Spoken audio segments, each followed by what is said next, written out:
କଥାବାର୍ତ୍ତା କଥା କହେ ସେତିକି ତମକୁ ଜଣା ନାହିଁ। ଏମିତି ଭଦ୍ରାମୀର କଥାବାର୍ତ୍ତା କରିକି ଶିଖେଇ ଦଉଁ। ସେମିତି ତମ ସହିତ କଥା ହେବେ ମୋର ଇଣ୍ଟରେଷ୍ଟ ନାହିଁ।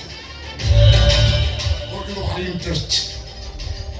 ମତେ ଲାଗୁ ତମ ଘରେ କେହି ନାହାନ୍ତି, ପୁରା ଶୂନଶାନ ରାତି, ଭୟ ଘଷା ଘଷି ରମ୍ପ ରଖିବ, ମନ ବୁଝିବ ପଳେଇବି। ସେଦିନ ତମ ପଛରେ ପଡ଼ିଥିଲି କି ମାଡଲ ବାପ, ମତେ ଭାରି ଲାଜ ଲାଗିଲା। ହେଲେ ଆଜି ଛାଡ଼ିବିନି, ଆଜି ଖାଲି ସେକ୍ସ ପାଇଁ ଖେଳ ଚାଲିବ। ତମ ଏ ଯୋଉ ବିପାଶା ବସୁ, ମୁଁ ଏଠି ଚୁମ୍ବନ ହେଲେ ଇନ୍ନା ଭାସି ଟିକେ ପରେ ଟିକେ ଖାଲି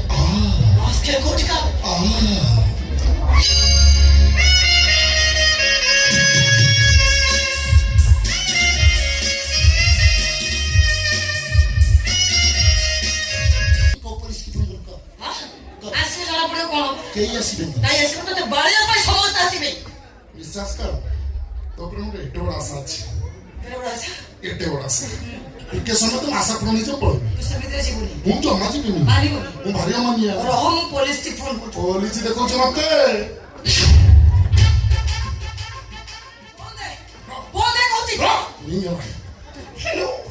ସାରା କୋଉଠି ଶୀଘ୍ର ଆସନ୍ତୁ। ଗୋଟେ ଛପଟ ଦିନ ତମ ଘରେ ରସ ମତେ ବଳକା ବୁଦ୍ଧ କରୁଛି। ପୋଲିସ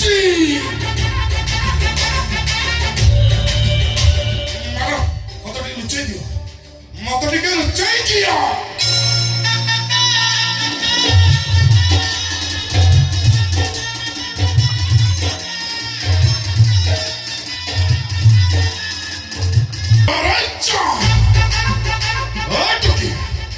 ଏବେ ତୁ ରେପ ତାପରେ ମଳା ହବ।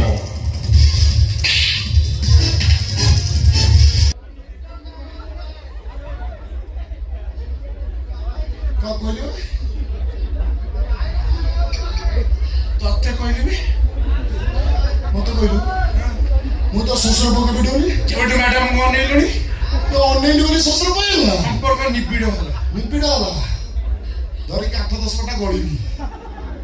ତାପରେ କଣ ହେବି? ତାପରେ ଶାଶୁ ପୁଅ ହବ କି ମାଉସୀ ପୁଅ ହବ ବତେଇ ଦେବିନି। ଟଙ୍କା କଥା କହିବା ଶିଖିଗଲୁଣି ଆଉ। କଥା ନ କଲେ ଦରମା ବଢିବ ନା? ହଉ ରେ ଟଙ୍କା ଯାହା ଦେଇଛନ୍ତି। ହଉ, ମୁଁ ତ ହିରୋଇନ ପଛରେ ପଡିଛି। ତୋର କାହିଁକି ସେ ଅତିଥି ଅତିଥି ଦେବ ଭବ, ଅତିଥି ଦେବ ଭବ। ମୁଁ ଏବେ ତାକୁ ରେପ କରିବି। ତାପରେ ଗୋଟେ ଛୋଟ ଆଇସ୍କ୍ରିମ ଚାଟି